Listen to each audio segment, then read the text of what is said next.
Hey everyone, I'm just testing, are we live or not? It looks like we are. I'll just go run a quick test. If I find something.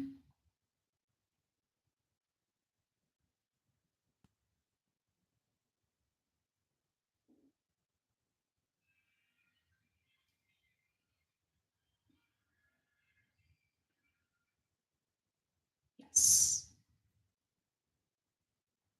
I think that works.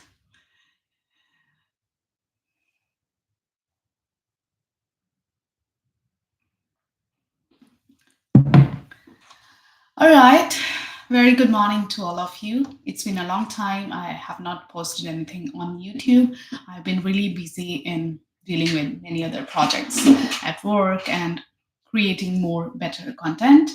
So this year I have tried again to post more videos. So I thought, why not start with just a live recording? So I don't know how many of you are watching, but this is my first time going live. Otherwise, I always create post videos which are pre recorded. So I don't know how it's going to go. So I'm just looking forward to more and more people joining and taking benefit of what we are going to talk about today. So I'll be beginning with, we'll share the topic. We'll talk about actually one topic in differential calculus, which I've seen requested many times by the students. So let's talk about extreme values, optimization in differential calculus. So here I go. I'm sharing my screen.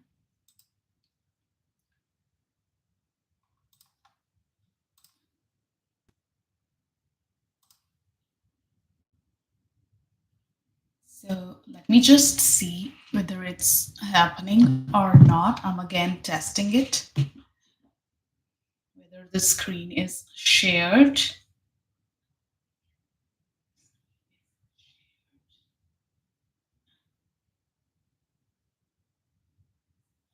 No, I don't think so. The screen is shared, so I have to redo it. Just give me a second. There we are. Oh, yeah, it looks like it's being shared, but instead of a window, I'll probably share the entire screen, and now this will be better for me.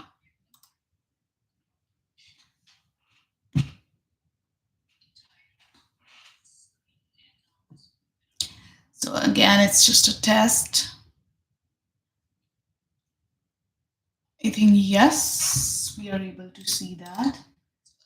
I have to duplicate it. And I guess we are all set to discuss local and global extreme values. All right, so let's talk about it. So first, let's talk about what do we mean by maximum and minimum. So whenever we talk about extreme values in calculus, we are actually talking about extreme values of functions. So, we have a function, its graph might be going up, going down. So the function is increasing sometimes, decreasing sometimes, and again increasing. So it tends to have maximum values and then goes to minimum and then rise back again. So due to the very nature of the functions, we can have maximums and minimums attained by functions at various points in the domain. So this gives rise to two kinds of extreme values, two types of maximums, minimums. One of them is absolute, and the other one we are going to talk about later, which is a local maximum minimum. So let's first try to understand the meaning of absolute maximum minimum. A function f has an absolute maximum or a global maximum at a particular point C if the function value at that point is greater than or equals to the function value at any other point in the entire domain. D stands for the domain. So this means what? So if we have a function and in the entire domain there exists a point where it takes the highest value, then that point C is said to be a point of absolute maximum, and the value attained by the function at that point is set to be the absolute maximum value. So collectively, we can have that information in the form of a coordinate pair that c comma f of c is the maximum value of this function.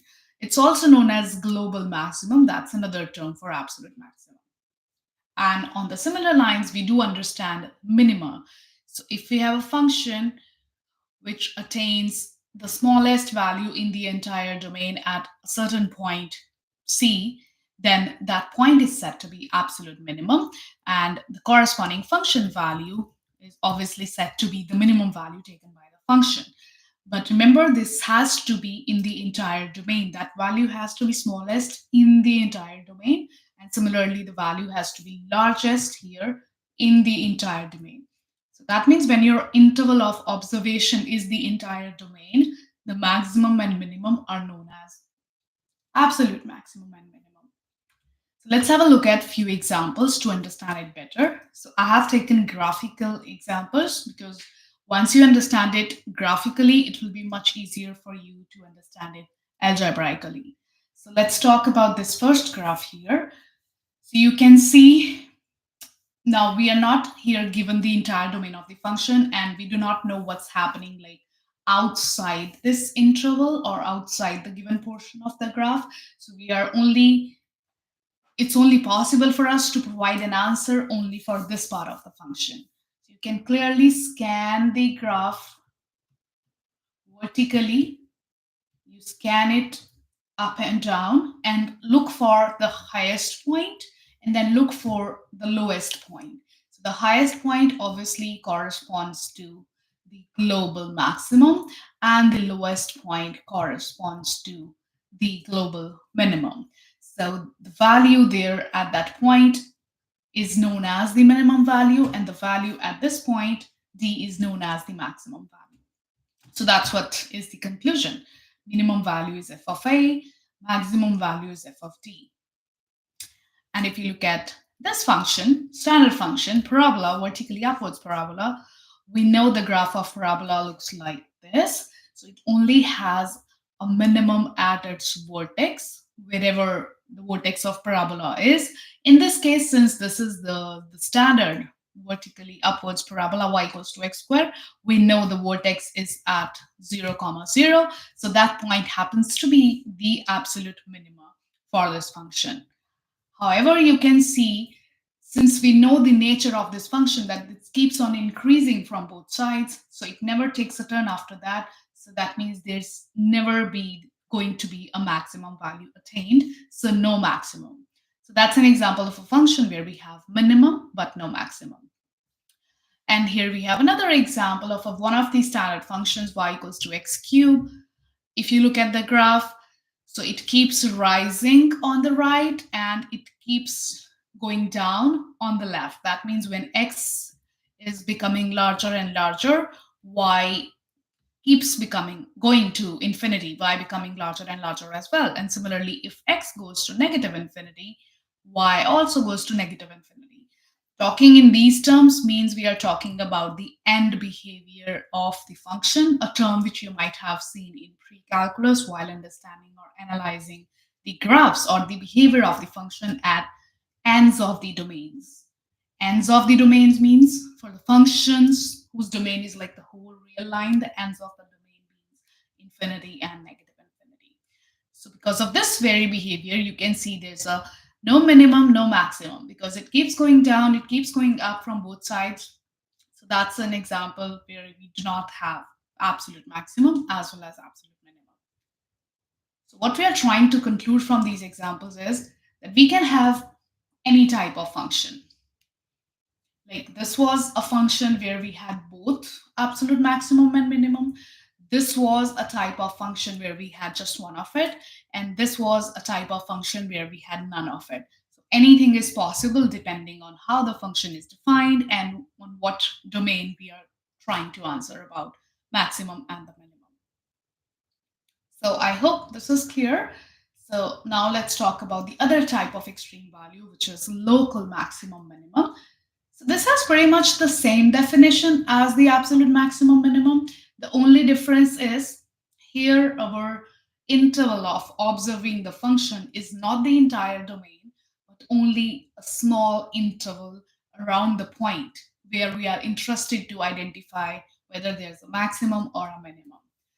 So a function f has a local maximum or relative maximum at a point C if this is happening. So that's the same definition what we had for absolute maximum minimum, that the function value at that point is greater than or equals to the function value at any other point x, where x is near to C. So instead of scanning the whole domain, we just stay closer to the point C and just look at the neighborhood of that point, that whether the function value in that tiny neighborhood is highest or not. So, and how does neighborhood looks like? It's an open interval containing C. Similarly, f has a local minimum at C if the value at that point is less than or equals to the value at every other point in a small neighborhood around that point. So global or absolute means in the entire domain or the big interval. Local or relative means in the small interval. So to understand local maximum and minimum through examples, we can again look at this graph number 1. Now you look at this point C. So at point C, what's happening is, if you look at the behavior of the function at point C, the function value at C is less than compared to the function value around its neighborhood. That means if you look at the points closer to C and look at their function values, they are relatively higher than the value at C, or in other words, FC is less than or equals to fx, where x is in neighborhood, I would say, of the point C. So this makes C as a point of local minimum. So it's going downwards at that point, so it's a minimum, but it's a local minimum because we are only observing the interval around C. Similarly, if you look at the point E, that is also a local minimum because the value at this point is smaller than all other points in its neighborhood. So you can see the behavior. So whenever you are just going down and then go up, so those dips which you are creating, those are local minimums. This was also a local minimum. Now, if you understand the behavior of the function at point B, look at this behavior. So before B, the values were smaller. At B, it goes up to a certain level, and after that, it again starts falling down. So this makes this point a local maximum. So the top of the mountains are local maximums. Whenever you have curves going up and then coming down, so that always generates maximums. So I hope with these examples, it's clear to you how does local maximums and local minimums look like. They look like similar to global maximum or minimum. The only difference is the domain of observation. So that's the definition and examples.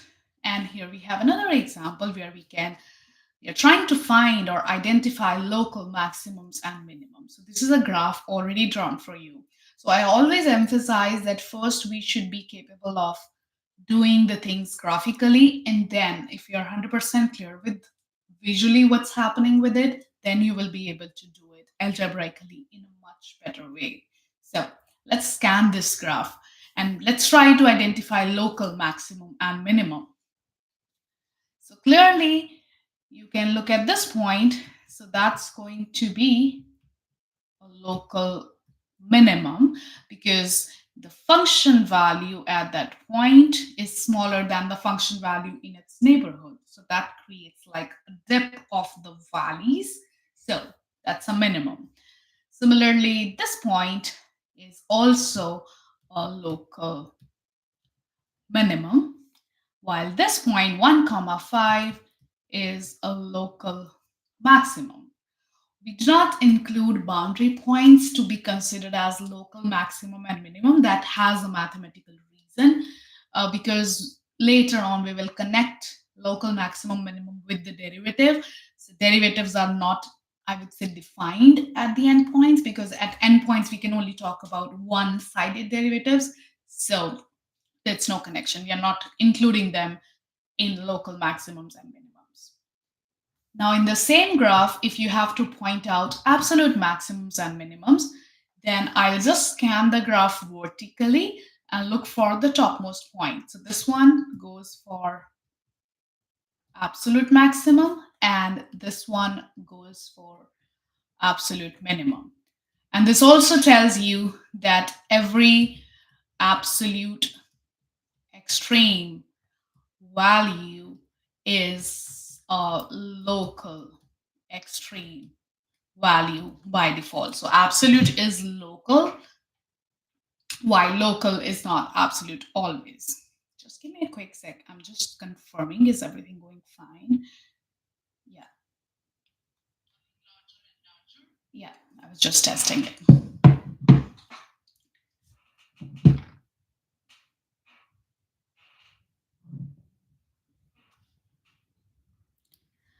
And then just keep moving ahead. So we have extreme value theorem. Now, I just told you that when we were talking about existence of absolute maximums and minimums, so in some cases, absolute maximum minimum exists, and in some cases, it does not exist. So, what is that mathematical condition which guarantees the existence of absolute maximum and minimum? So, to understand that, we have this theorem, extreme value theorem. So, let's read the statement and try to understand. If f is continuous on a closed interval ab, then f attains an absolute maximum value fc and an absolute minimum value fd at some numbers c and d in the interval ab. So what does that mean? That the function has to be continuous and the interval has to be closed. So this is like a very important, significant theorem in the entire calculus. And this not only holds in single variable calculus, it also holds in multivariable calculus, that for the existence of extreme values, we need to have continuity and the interval has to be closed. So if these two conditions are satisfied, then on that interval, definitely the function is going to attain its bounds. That's another way of saying this thing, that function achieves its extreme values. So to understand this, I'll give you an example. So let's take the same example of the parabola, vertically upwards parabola. So we know that in this case, what was happening? There was no maximum. There was a minimum, but there was no maximum. Now, if I restrict the domain to the closed interval 0 to 1, and you're only scanning the graph from 0 to 1. So this is the last point, 1 comma 1. This is the point 0 comma 0. So you're only scanning this part of the curve and just ignoring rest of the curve. So in that case, definitely this 1 comma 1 qualifies as global maximum, because that's the highest value function achieves on that interval. It's not going above than that, so that's the maximum. Minimum was already there, so this counts as minimum. So now why did that happen? Because I enclosed that function within bounds. So obviously to bound the function, you have to put the boundaries. That's the purpose of an interval. So you have to have a closed interval. Open interval will not work. Why open interval will not work? It can work for some examples, but not in general. So if you take the same example, so 0 to 1, so take this point, but this is a hollow circle now. That means this is not a part of the interval. That point is not a part of the curve. So you are scanning this part of the curve, but not including the boundary point. So in this case, this is not going to be working as absolute maximum because that's never attained. So to attain it exactly, you have to have that in the interval. That's the importance of the interval being closed. And similarly, there's a significance of the function has to be continuous. If there are gaps, you may not, this theorem might not be applicable. So for most of the functions for which you will be supposed to find absolute extreme values, these conditions will be like default satisfied for you. But you should always remember that why these conditions are given, because they guarantees the existence of extreme values. All right, so we'll see that in questions. And now let's talk about another very important result known as Fermat's theorem. This is for local extreme values. The extreme value theorem was for global extreme values or absolute extreme values, while this theorem, Fermat's theorem, is used to find out or understand the behavior of the function at local extreme values. So if a function f has a local maximum or minimum at a point c, and if f prime c exists, so here comes the derivative. So far we have not talked about the derivative, but we know that this is a topic which comes under application of derivatives. So obviously derivative has to play a role in making a decision about local extreme values. So there it goes. Here we see the derivative. So if f prime c exists, then f prime c equals to 0. Let's again try to understand this. That what this theorem is saying, that if a function has a local maximum or minimum at a certain point c, and if that point the function is differentiable, means its derivative exists. We should be very much clear about meaning of the term derivative exists. Derivative exists means the graph of the function at that point should be smooth. There should not be any discontinuity at that point, right? There should not be any cusp, there should not be any corner, because all of these things are the reasons of the function's derivative non-existent. So nothing like that should happen at that point. So if that happens at that point, then this theorem is telling us the derivative has to be 0. So let's try to understand it graphically. So it's saying that for a smooth curve, if a function is attaining maximum or minimum at a certain points, so if you're passing through maximum and minimum smoothly, smoothly means derivative is existing. So the theorem is telling you the only way you can do that is to go via a horizontal tangent. Because whenever you will create a maximum at the point of maximum, if you look at the tangent, that's going to be horizontal. So the slope of the tangent is going to be 0. Slope of the tangent means derivative at that point is going to be equals to 0. Similarly, if you pass through a minimum smoothly, so again at that point as well, the derivative has to be 0, the tangent has to be horizontal.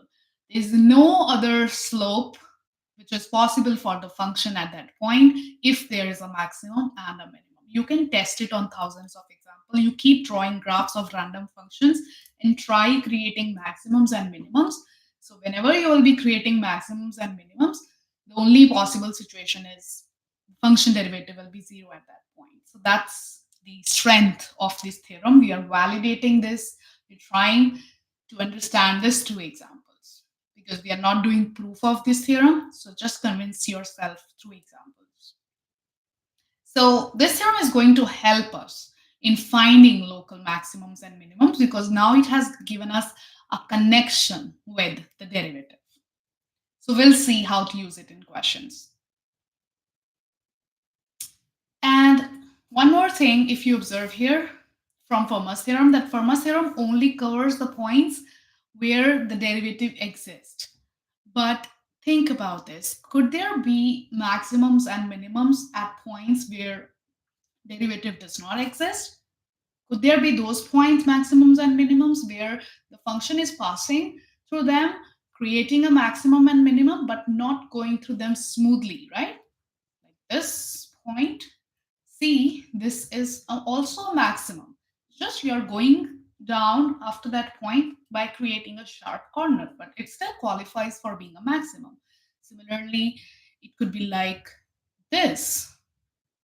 This is also a maximum, this point, right? Because you're not going smoothly, but it's still a maximum. Similarly, this and this and this. So all these corners, cusps are still qualified to be labeled as local extreme values, but they're just not covered by the Fermat's theorem because the function's derivative at that point is not defined. So that means to include them into the maximums and minimums, we have to have a separate result. So that's where we get this definition of critical points. So a critical point or a critical number of a function is a number C in the domain. So that's the first condition. The point has to be in the domain. If the point is not in the domain, or you can say if the function is not defined at a specific point, it's it's of no use to talk about the function attaining maximum or minimum there, right? So the point, whichever you are trying to say is a maximum or minimum, that has to be in the domain. That's the first condition. So a critical number of a function f is a number C in the domain of function such that either the derivative is zero at that point or it does not exist. We just talked about it because these are the only two possible things which could happen at maximum or minimum. The derivative could be zero or the derivative is not defined, like corners and cusps. So that leads to this definition. So that's going to be the very first step of every question whenever you're trying to find maximums or minimums, local or global. Finding the critical point is going to be a critical step. So how do you find the critical points? You compute the derivative, put that equals to zero, solve that equation, you will get a list of points. And you compute the derivative, look at or analyze, is there any point where the derivative does not exist? So that will also give you a category of points. All those points collectively form a list of critical points. And then from critical points, so you will have some number of points depending on your function. You could have one critical point, two, three, four, five, any finite number. And then from these, some of them will be maximums, some of them will be minimum. But yeah, this is also possible that few of them are neither. So that's another thing we need to talk about. It's not necessary that every critical point has to be one of maximum or minimum or the something. So I'll give you an example for that as well. So let's take this example, y equals to x cubed. So let's say this is your fx. So f prime x is 3x squared. Now, if you try to find critical points, so you break this down in two categories because critical points are the points where derivative does not exist or the derivative is becoming zero. So if you solve this equation, you get only one solution, x equals to 0. And actually, there is no point where the derivative does not exist because this is a polynomial. So polynomials are the easiest functions to work with. They never are not defined. So they are always defined everywhere. So you will have no critical point from this category. So only one critical point. Now, if you look at the graph of this function, this is how the graph of y equals to x cubed looks like. But x equals to 0, this point, the origin, is actually neither a maximum nor a minimum because this function actually has no maximum or minimum. It's just an increasing function. It never takes turns. So hence the point which I'm trying to convey. That even though you get some critical points, there's no guarantee that the critical point is going to transform itself into maximum or minimum. It could be neither as well, right? So be careful with that. Not every critical point transforms to be a maximum or minimum. So now let's go ahead with some example of finding the critical points. So maybe we can have polynomial just to begin. So find critical points of y equals to x squared plus 5x plus 6. So y equals to fx, x squared plus 5x plus 6. What's the derivative? Because that's the first step you have to do. 2x plus 5. Now to find the critical points, you have to make two categories. Obviously none and equals to 0. When you do that, so you get negative 5 over 2. So you get one critical point, exactly one critical point. Now at this point, we do not know whether this is a maximum or a minimum because we have not yet learned that a result which actually tells us that, okay, how do you know a critical point is a maximum or a minimum, or it's nothing? Like here, I gave you an example of a standard function whose graph was already known to us, so we could just validate it from the graph. But not every time you will be knowing the graph of the function given to you, and we are actually trying to do things independently of graphs. We are trying to do everything algebraically, so not relying on the graphs. So at this point, I do not know whether this is a maximum or a minimum or neither, right? So that part is going to be talked about later, that how do you actually know it's what? It's a maximum or a minimum. So that will need a second derivative test. Okay, we can talk about it immediately. So once you have the critical point, how do you test that critical point to be maximum or minimum? So there we use second derivative. If the second derivative is positive at that point, then that point is a minimum. If the second derivative at that point is negative, then that point is a maximum. And if second derivative is equals to 0, which could also happen, then we say no conclusion. Like, be very careful with this no conclusion. It's not saying that conclude that this point is neither a maximum nor a minimum.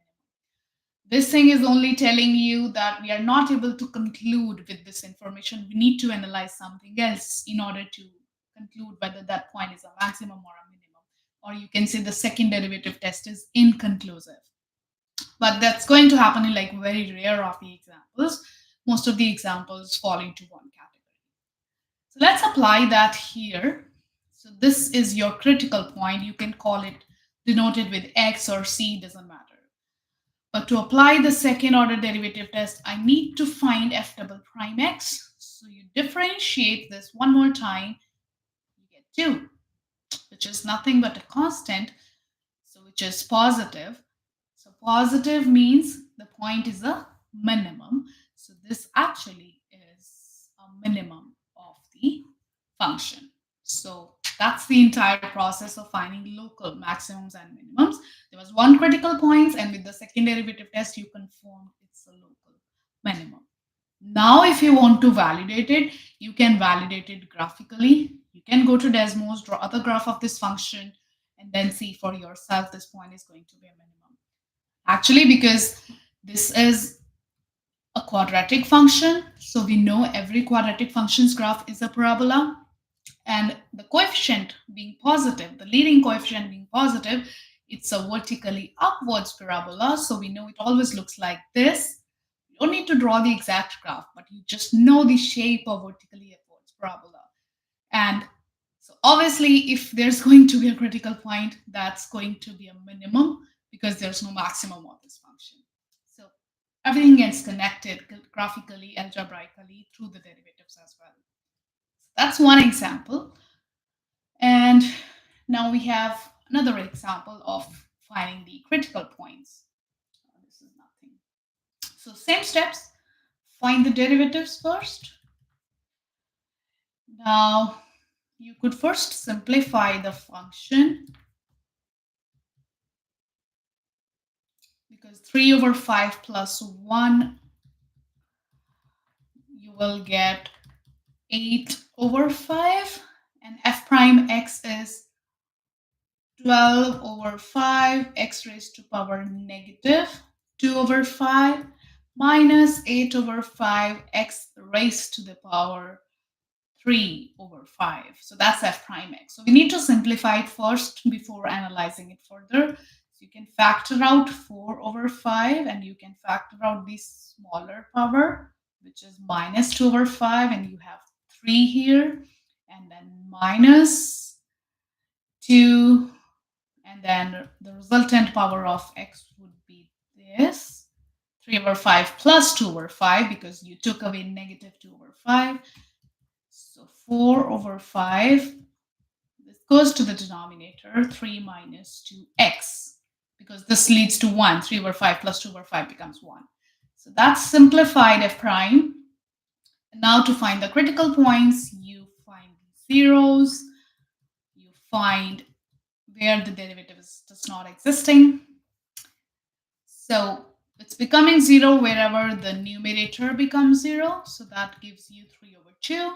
And it does not exist wherever the denominator becomes 0. So I have seen students struggling with this. They do not know what points goes where. So it's very easy for this kind of function. Whenever you have a fractional function, the numerator 0 gives you critical points, the denominator 0 gives you critical points.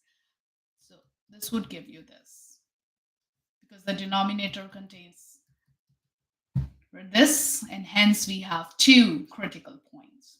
So that's what the question asked us to do, find the critical points. Now, if you further want to do exactly like which one is maximum and which one is minimum, we can do that as well. So for that, you can find out f double prime x.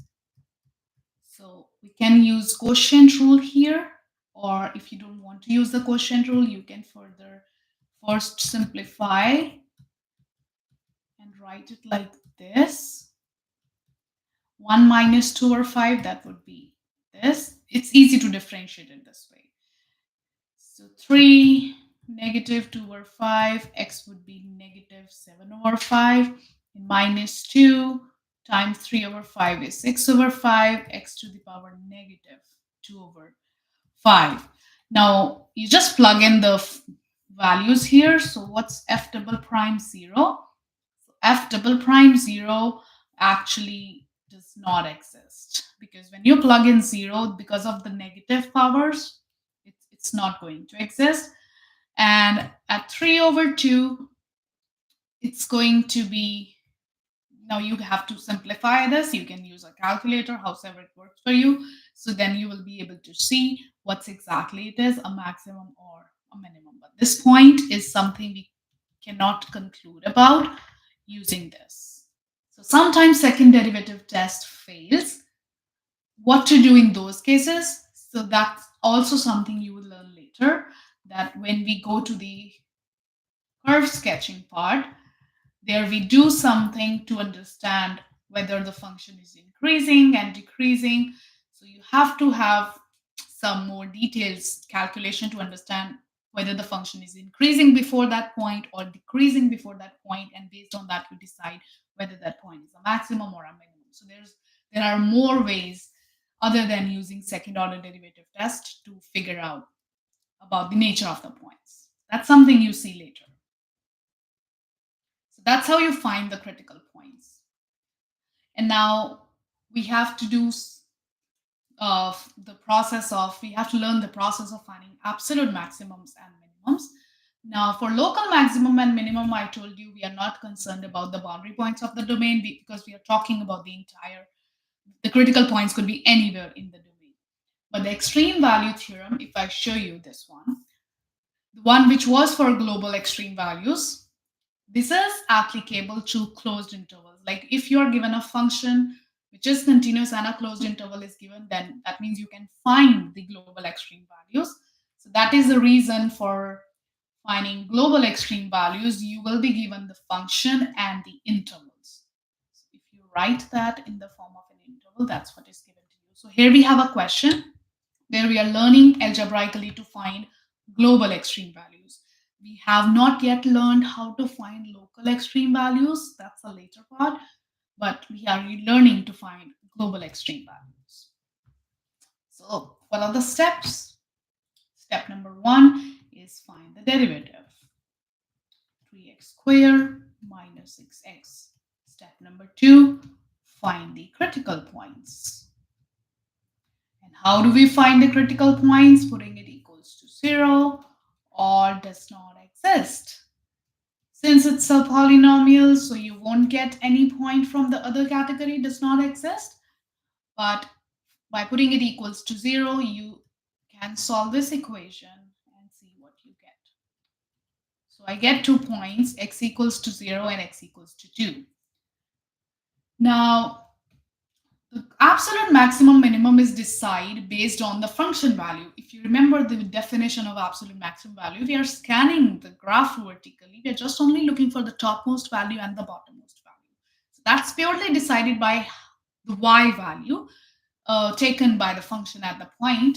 So that's why after finding the critical points, the process is find the function values at the critical points. So we found two critical points, 0 and 2. So you list them in a table. Yeah, one more thing, you have to confirm, you have to verify that they should be in the given interval. What's the given interval? Negative half to 4. So 0 is in this interval, yes. 2 is in this interval, yes. So if both or one of them or none of them is in the interval, so there's no problem with it. So we are only working with the points which are in the interval. Since both of them are in this interval in this case, so we'll include them into our list. And what else? You also need to include the endpoints of the interval which is given to you into the list, because the critical points are not probably going to compute the function value at the endpoints, or you can say we cannot miss the endpoints because they are not covered usually by the critical points. So we have to include them specifically, because absolute maximum or minimum could also appear at boundary points. You remember the example we did for before? This. This was a graph where absolute maximum was there at one of the boundary points. So for absolute maximum and minimum, in the process, you have to have the boundary points separately included into your list. And then once you have them in the list, compute function value. Many people do a mistake here, they put them into f prime. But no, you have to put them into f, not f prime. So if you do that, you'll be able to get the function values. So now it's easy. Just plug them in the function. You will see the values. So f0 is 1, f2 is 2 cube minus 3 times 2 square plus 1, so that's 8, minus 12 plus 1, so that's negative 3. And f prime minus half is minus half cube minus 3 minus half square plus 1, and at 4 you have 4 cube minus 3 times 4 square plus 1, and so and so. So you actually compute the magnitudes of these values, and based on that you have to do the calculation, and based on that you have to declare which one is the maximum and which one is the minimum. So select the largest value, that's going to be your maximum, and select the minimum value, that's going to be your minimum. So if you look at that, this is negative 1 over 8, negative 3 over 4, plus 1. If you simplify that, the LCM is 8 minus 1 minus 6 plus 8. So 8 minus 7, that's 1 over 8. And 4 cubed, that's 64. Minus 3 times 16, that's 48. Plus 1, so 65 minus 48, 7, and then 17. So that's what you get. And now the highest value is, look at the values, 1, minus 3, 1 over 8, 17. So clearly 17 is the largest, so this is maximum. Negative 3 is the smallest, so that's minimum. So 4 comma 17 is absolute maximum, and 2 comma negative 3 is absolute minimum. So that's what we have here. So that's the process. It's very easy to find global extreme values. Find the derivative, find the critical points, verify whether the critical points are in the interval. If they are, include them into the list. If they are not, do not include them into the list. And then include the endpoints into the list. And at every point in the list, compute function value. Pick the largest, pick the smallest. That's absolute extreme values. So I would say that's all for today. And I'll just stop sharing this. And let me know if you have any questions after this.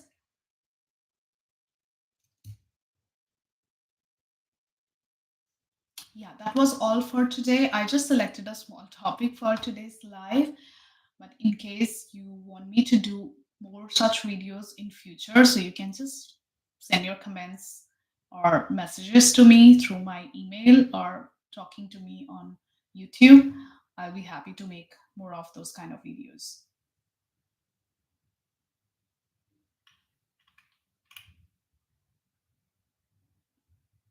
All right. I think that's all for today. Bye for today.